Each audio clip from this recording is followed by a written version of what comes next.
situations. In Better Travel today, we are talking about hodophobia. What is hodophobia? It's an intense fear of traveling, and one person who traveled across the Atlantic despite being hodophobic is Beth Daigle. So how did it go? Well, she wrote a book about it, and it's called Musing Mediterranean, Fun, Family, and Faraway Places Transform an Anxious Traveler. We're so happy to have you here in the studio. I love the idea that you had a phobia, and you decided, I'm just going to go face my fear and write a book about it. That's right. And I think the book actually did help process a little bit of those emotions. And I like that you referenced it as hodophobia because it really is what it is versus my initial take on it was aerophobia. I'm afraid of flying. Okay. That happened kind of later in life when 9/11 hit, and I watched those. So that's where I wanted to start. And as a child, did you have any fears of... No. And I traveled quite a bit when I was younger in my marketing role, and I traveled mostly nationwide, and I had no problem with None that. at I'm all. actually a pretty strong personality in that way. Right. So the travel anxiety really struck me. On that particular day, watching those events unfold on television, I had a 6-month-old daughter, my firstborn, and I just that broke me a little bit in terms of my desire to travel. And thankfully, I did not lose anyone close to me that day, so my fear just stemmed from the reaction to it. And it stayed with you, though, because you would try and plan trips. Yeah. It's still here. So that's what I was wondering is, does it go away, or what happens to you? I can process it, and I work through my own coping mechanisms, but for the most part I travel because my family loves it, and they are not afraid. My children are not afraid. My husband wants to travel.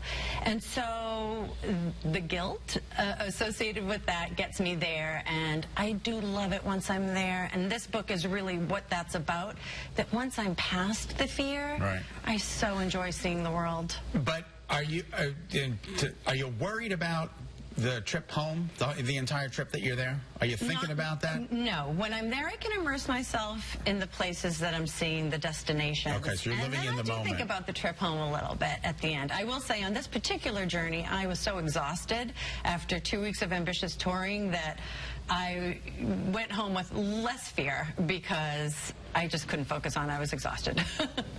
So some people would say, well, I just have a phobia, and so therefore I can't do it. I can't even step out. I can't even... how do you get past... some people are just too anxious to get on the plane. Or how do you get past it? That's right. And I am not that far along in my fear. It's there, but it's not preventing me from doing things. However, there are certain things that I do just to kind of process. I use the art of distraction. So that, for me, is something very helpful where I focus heavily on other things in order to avoid thinking about it. And the book talks a lot about the fact that I avoid the planning process, which has you focusing so much on the trip itself that if I were to be involved in the planning, I think I would that would build my anxiety. So I let my family, in this particular case especially, plan the entire trip. And I just go along, I go along for the ride, and I enjoy it once I'm there. I've been to the Institute of Living, and I've done stories on people who come in for it's what they call exposure therapy. They put you in front of a flight simulator. Right. Have you done anything like that? I've not done anything like that. Do you think you would be open to something like that? You know... Do you think it would help you? It probably would help me. I think anything that would get me to address this more specifically. Some of my coping mechanisms are so off the mark. When I'm on the plane and I start to get nervous or anxious, I zone in on all the flight attendants to look at their expressions and see if I can read their feelings. Right, exactly. And it's just little things like that have helped me, and a couple of glasses of wine to settle down have done the trick, but that's as far as I've gone. So the book is about you traveling, getting on the plane, or is it about when you got there? So I call it a full travel experience, but really it is about getting there, and it talks a lot about the places that we visited in Greece, Italy, and Turkey. So it's a very fun-loving book. It's very lighthearted, despite it starting from basically a panic attack.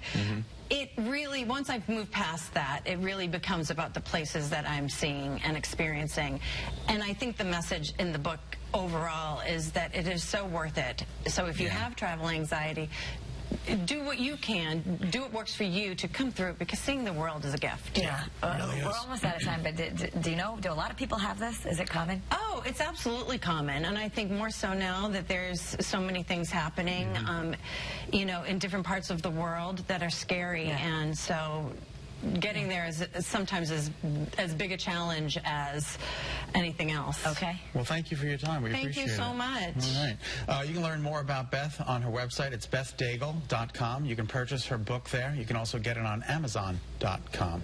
Thanks so much for being